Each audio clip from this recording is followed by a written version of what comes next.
Hello students. In the previous two videos, we discussed problems arising from antimicrobial agents. Majorly two problems, resistance and superinfections.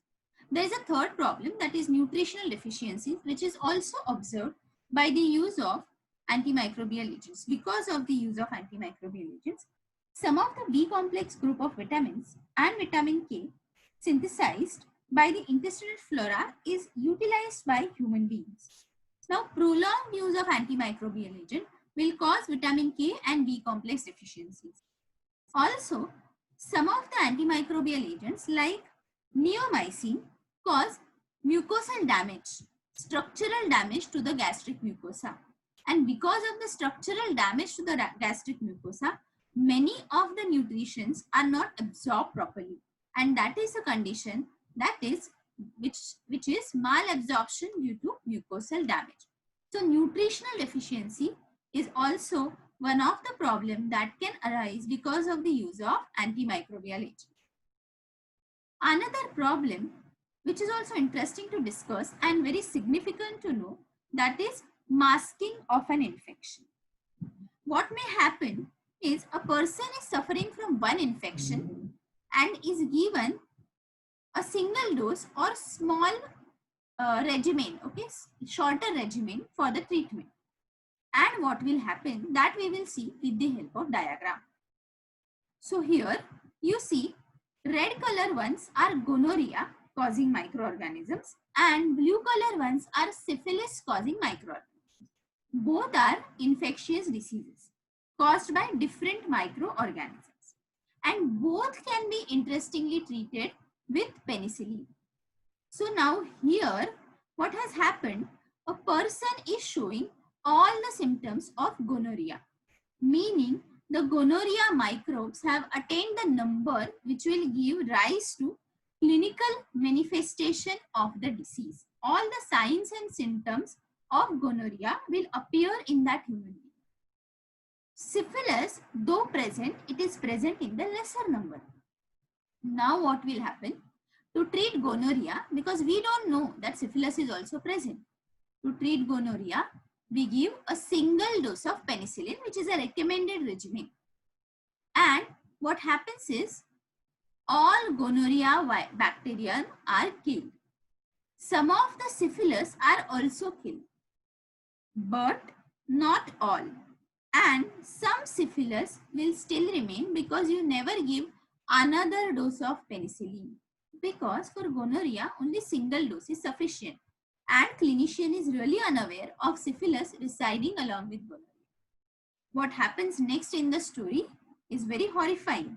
That is, the syphilis now, because it has got now positive pressure for survival, no antimicrobial agent coming again, it attains a very large number, and once it attains a large number, it gives rise to all clinical manifestations of syphilis.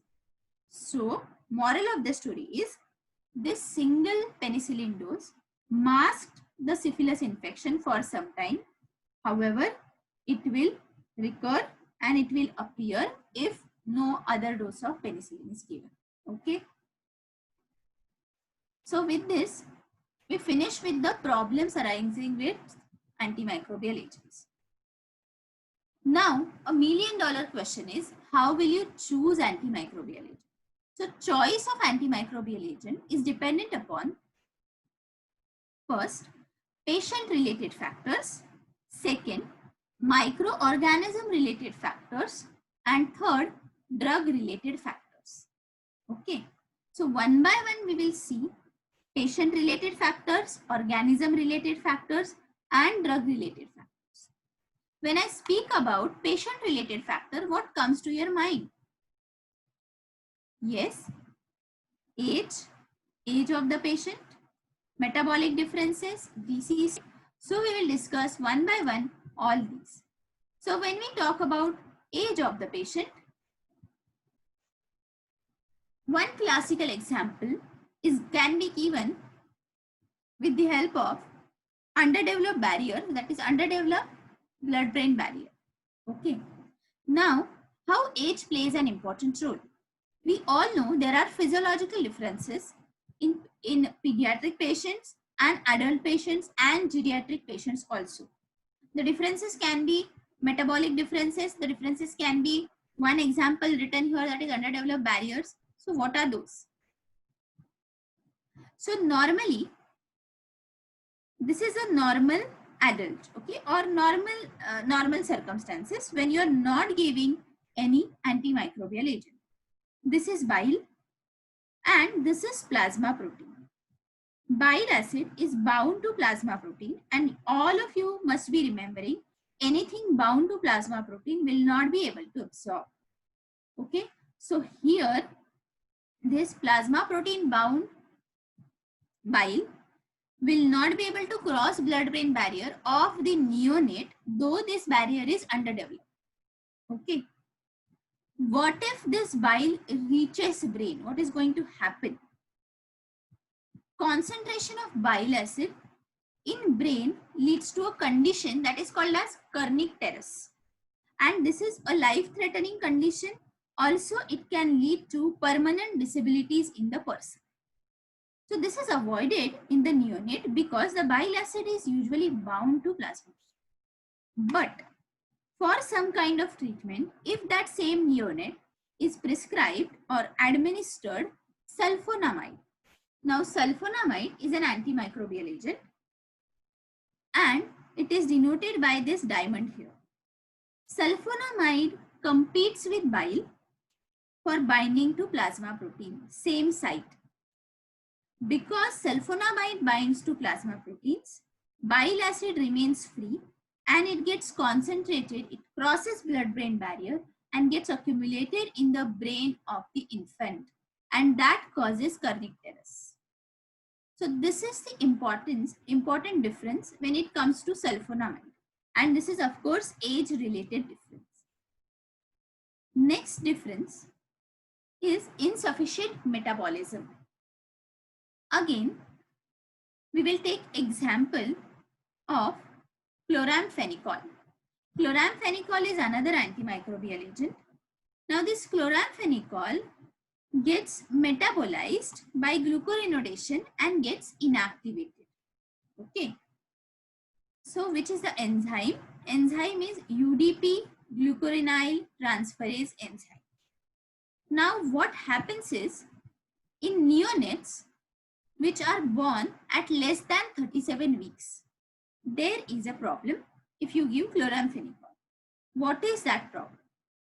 The problem is, in neonates, now this is your chloramphenicol, it is not glucuronide. Okay, no glucuronidation occurs.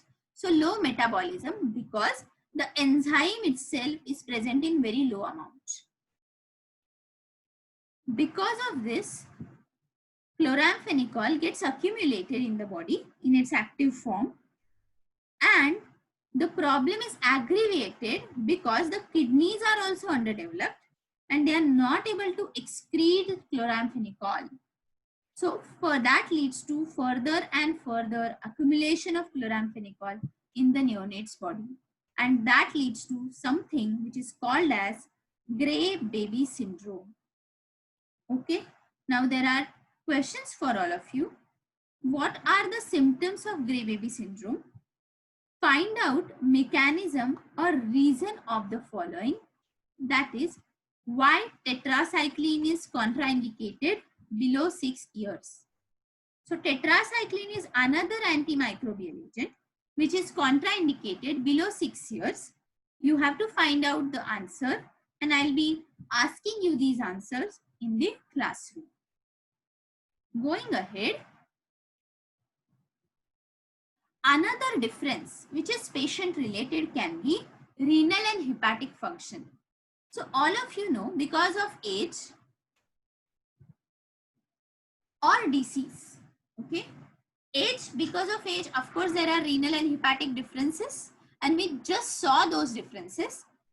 Chloramphenicol alone can be given as an example when you are describing this particular factor also, because it really includes metabolic difference and excretion related renal difference. So renal and hepatic, both the differences are covered by chloramphenicol as an example.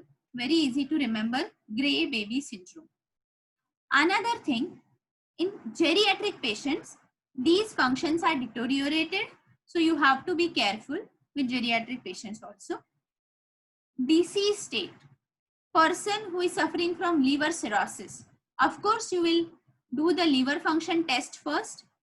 You will see what is the functioning level of the liver, and then only you will adjust the dose of antimicrobial agent. So that is how age and disease also needs to be considered.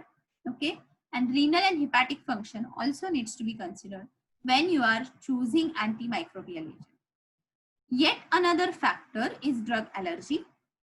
So for example, syphilis patient, a person is suffering from syphilis. The first drug of choice would be penicillin. But if a person is allergic to penicillin, can you give that? No. So when you are dealing with patients of syphilis, you will always ask them, have you taken penicillin before? If yes, are you allergic to that? Or you can simply ask, are you allergic to any medication? Please list. And if penicillin is there in the list, you will not go for penicillin and you will go for tetracyclines. Okay, so that will be your second choice of drug in case your patient has drug allergy. Next factor is genetic factors. So very well known example to all of us, G6PD deficiency. G6PD is an enzyme. So its deficiency can lead to hemolysis if a patient is prescribed primaquine, nitrofurantoin, sulfonamide, chloramphenicol, fluoroquinolone. With all these prescriptions, you need to be careful and you need to really check G6PD deficiency report of the patient or G6PD expression report. Again, a question for all of you. What is G6PD deficiency? What is the role of G6PD in our body? That also I'm going to ask you in the classroom. Going ahead,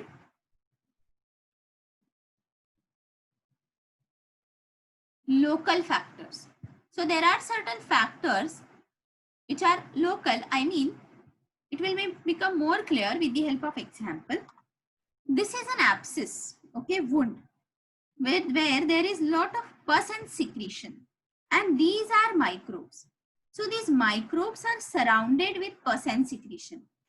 Okay, what will happen, do you think? You give any antimicrobial agent, it won't reach, or it will be very difficult for that drug to reach inside. Okay, so what is done?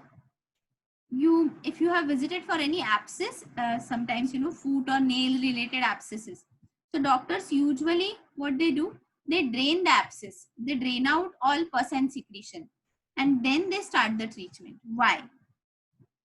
When you drain the abscess, see, the pus and everything is gone, the microbes number also decreases, because with pus along with all the fluids, some microbial cells also will be washed away, and that is how you will have access to the microbial flora, infective microbes. So that is drainage of abscess, and drainage of abscess will reduce the population of microbes, will suppress anaerobes, okay, anaerobic organism. See, microorganisms are of two types, aerobics and anaerobics. Anaerobic, when come in contact with air, with oxygen, they will get suppressed. So this will give rise to suppression of anaerobes and improve diffusion of antimicrobial agent. So this is a win-win situation. Examples of antimicrobial agents which will show enhanced effect when you drain the abscess are aminoglycosides and sulfonamides.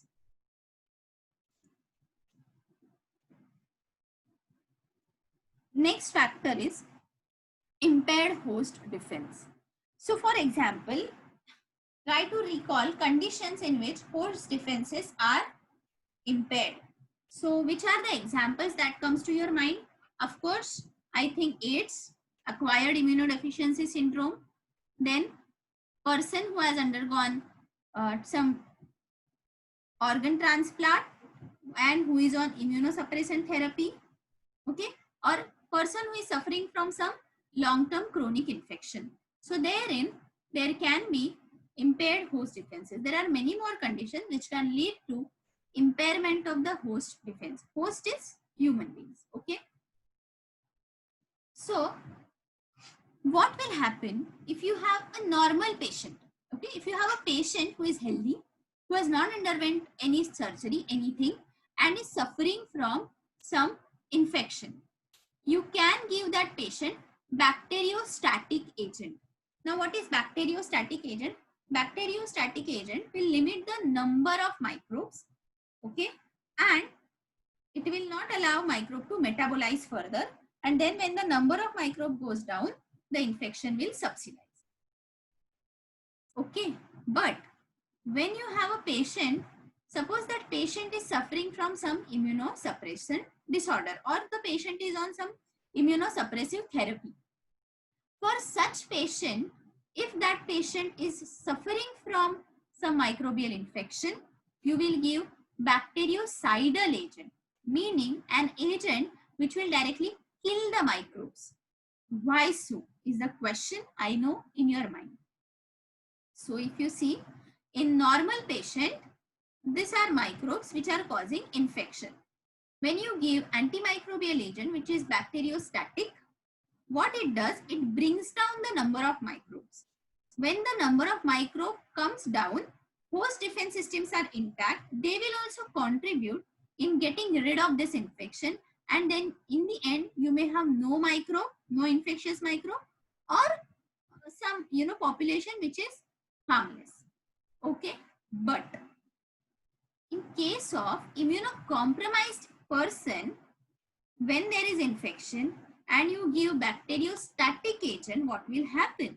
Of course, it will lead to decrease in the number of microbes, but host defense system will not contribute, and the number of microbes can again go up. It will not get reduced. So here it is very much logical that you use a bactericidal agent rather than bacteriostatic agent. Next factor is pregnancy. All of us will agree that, of course, in pregnancy, any kind of drug you use, you should always check for the risk-benefit ratio. So for antimicrobial agents, it becomes over caution. You have to give antimicrobial agents when the benefit outweighs the risk. Penicillin, cephalosporins, erythromycin are safer and they can be given to pregnant ladies. Tetracyclines are contraindicated in pregnancy. In mother, they can cause acute yellow atrophy of liver, pancreatitis, kidney damage, and in the offspring, they can cause teeth and bone deformities. Okay, so basically, there are again questions for all of you. What is teratogenicity? Side effects of aminoglycosides, chloramphenicol and quinolones. And what is mutagenicity? Is it different than teratogenicity? So whichever questions are mentioned in this video, you have to find out answers for those and you have to give me and we will discuss those in the classroom. So today in this video, we discussed two problems which are arising because of antimicrobial agent use, that is nutritional deficiencies, masking of an infection. And we move to how will you choose antimicrobial agent and which are the factors which will dictate our choice of antimicrobial agent. Under that, we have discussed patient-related factors which are age, renal and hepatic function, local factors, drug allergy, impaired host defense, and pregnancy. If you have any doubts after seeing the video, please note down your doubts and we will discuss the doubts in the live classroom. Thank you.